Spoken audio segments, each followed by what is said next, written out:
सोच के देखो, एक शांत डेजर्ट कहीं दूर राजस्थान के पोखरान में एक छोटा सा गांव। सब कुछ नॉर्मल लग रहा है, हवाएं चल रही हैं, रेगिस्तान में बहुत शांत सा माहौल है। फिर अचानक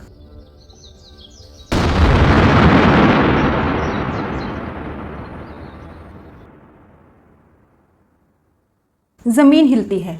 एक ऐसा धमाका जिसका असर दुनिया भर में सुनाई देता है। ये था स्माइलिंग बुद्धा, इंडिया का पहला न्यूक्लियर टेस्ट। आज हम बात करेंगे कि कैसे इंडिया ने दुनिया को हिला के रख दिया अपने न्यूक्लियर पावर से और पोखरान को एक ऐसा नाम बना दिया जो हम सबको हमेशा याद रहेगा। 1974 इंदिरा गांधी की सरकार और एक बड़े डिसीजन की तैयारी। इंडिया ने डिसाइड कर लिया था कि हमें न्यूक्लियर पावर बनना है, लेकिन ये सब कुछ टॉप सीक्रेट था। सबसे छुपा के, हटा के दुनिया के सबसे पावरफुल नेशन को भी पता नहीं चलने दिया।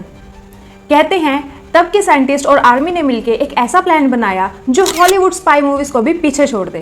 पोखरान, जो एक रेगिस्तान था, वहां टेस्ट किया गया क्योंकि वहां कोई भी शक नहीं करेगा। टेस्ट का नाम रखा गया स्माइलिंग बुद्धा, क्योंकि ये धमाका एक पीसफुल टेस्ट के तौर पे दिखाया गया। लेकिन सच ये था, इंडिया न्यूक्लियर क्लब के दरवाजे पर दस्तक दे रहा था।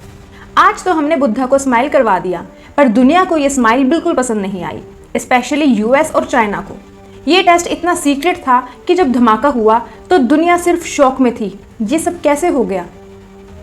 फिर आता है 1998, जब इंडिया ने फिर से दुनिया को हिला दिया, लेकिन इस बार मामला और भी बड़ा था।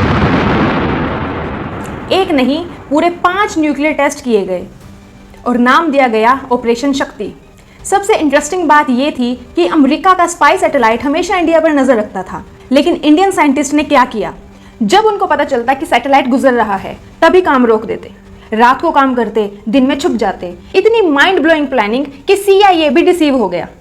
मई 11, 1998 जब पहला धमाका हुआ तो इंडिया ने ऑफिशियली अनाउंस किया, हम अब न्यूक्लियर पावर हैं। दुनिया भर में शॉक वेव्स आ गए। यूएस ने सैंक्शंस लगाने शुरू कर दिए। पाकिस्तान तो और ज्यादा टेंशन में आ गया और कुछ दिनों बाद उन्होंने भी अपना न्यूक्लियर टेस्ट कर दिया।